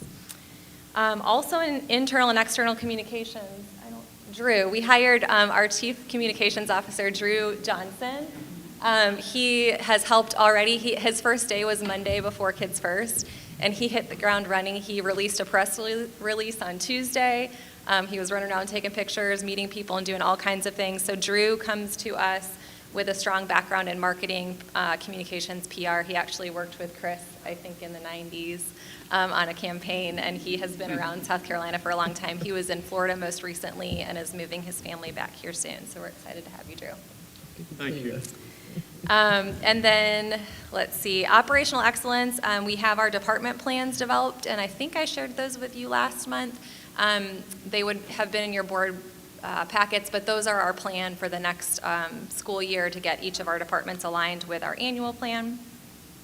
In advocacy, we have established our advocacy priorities for the 22-23 school year, and those are facilities, Charter Act stability, and then doing a little fix for our 135-day funding formula. And then we also implemented a survey to stakeholders to understand how they're perceiving and receiving our communication so that we can better hone those and make them meaningful and usable to them so that they're not overwhelmed by the information, but they're getting what they need. Any questions about September's progress? I just have a quick question. Compare all of this, the matrix of communication and feedback, how would you say, because you've been here, this level of development and outreach out is compared to where we were 4 years ago? Yeah, I think we've always asked for feedback on how we're communicating. I don't know that we've ever made it actionable.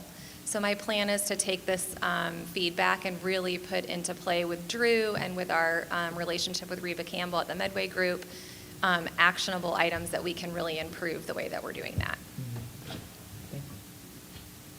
All right, and where we are going. So my plan for this month, very quickly, we are collecting a monthly SWOT analysis, so strengths, weaknesses, opportunities, and threats.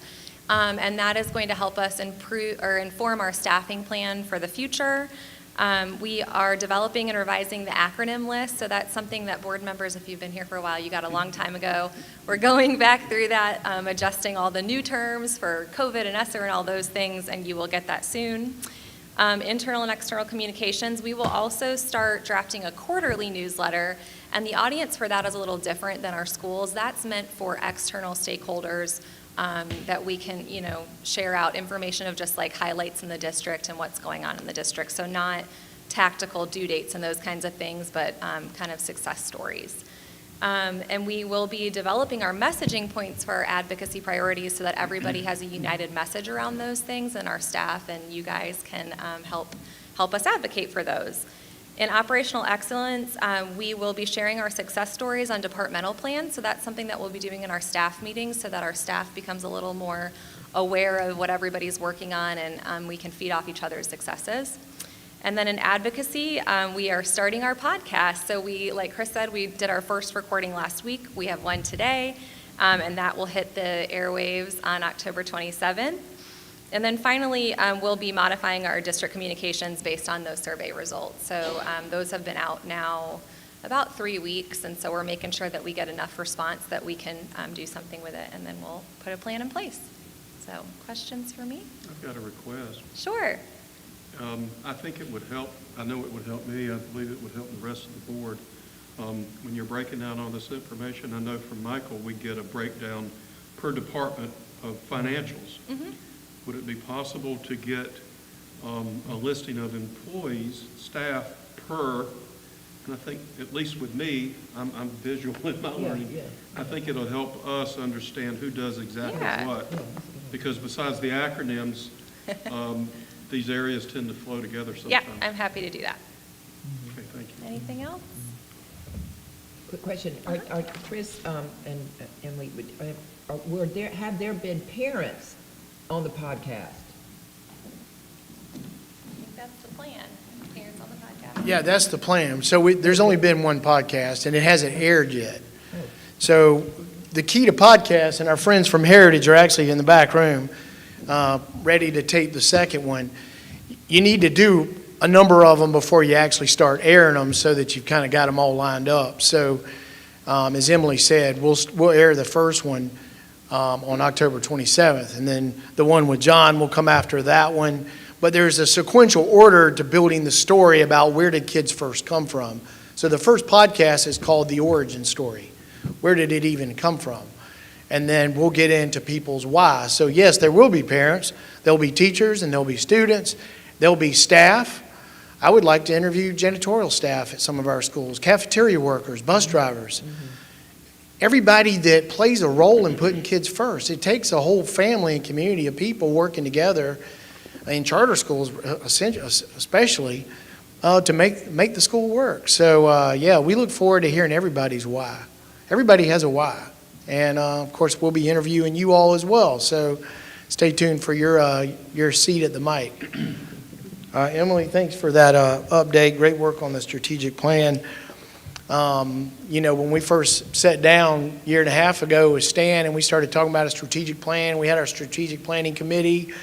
And those of you that were on that committee, I mean, we've come such a long ways in just the last year and a half, 2 years on all this. But it's, you got to continue to do the hard work. And you're getting old when your staff starts referring to the work you did in the 90s, like my parents used to talk about the 60s and the 80s. So I guess I'm there. I guess to close this out, I'm going to cue up Josh to put the Kids First shortened video just to give you a little bit of the energy that occurred at the Kids First conference. So Josh, you're up. All right. I threw them out of order a little bit. There we go. There you go.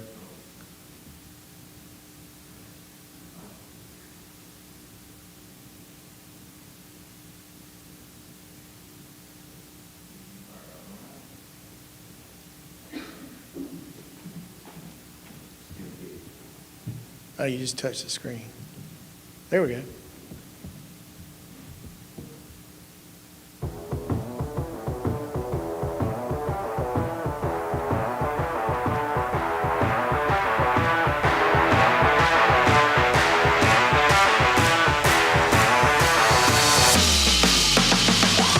Welcome to the second annual Kids First Conference.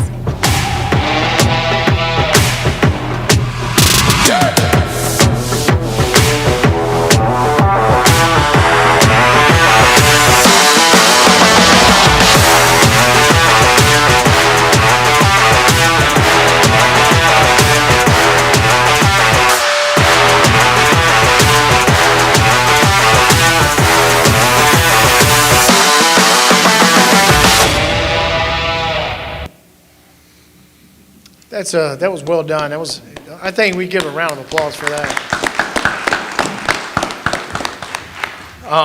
It was a great conference, and I think there's going to be a longer version of this, but I think those of you that were there, you can attest to the fact it was quality.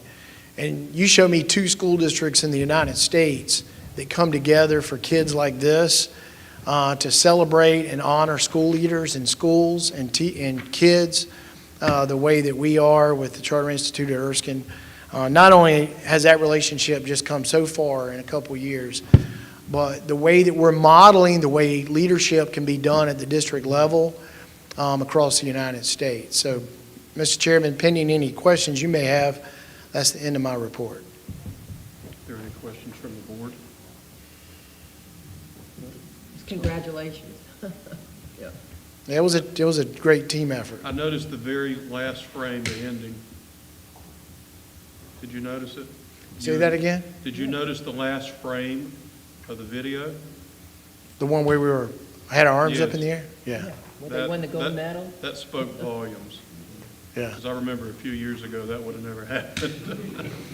Yeah. That speaks volumes. That's So I exactly right. congratulate you and your staff and the staff at Erskine as well. Yeah, thank you. Mr. Chairman, just a point of order, if I may. I just wanted to relay, I wasn't able to come because my middle daughter was scheduled to be married at 5 o'clock on Hurricane Ian Day at Lowndes Grove, and so we had to really hustle, and so she got married at her rehearsal dinner Thursday night, the night before, where basically Clemson fans showed up and drove to support her and weathered the storm. So anyway, that's why I wasn't there, and I just wanted to let y'all know I would have been there if I could have gotten there, but we couldn't. We couldn't get her married and be there. Well, I would say your daughter's wedding is more important. Yeah. So, but we understood, and we want to congratulate you and her and the entire family. I enjoyed seeing the pictures that you shared. Oh, good. Yeah. Thank you. All right, thank you. All right, is there any other discussion, comments? All right, we'll adjourn. Thank you.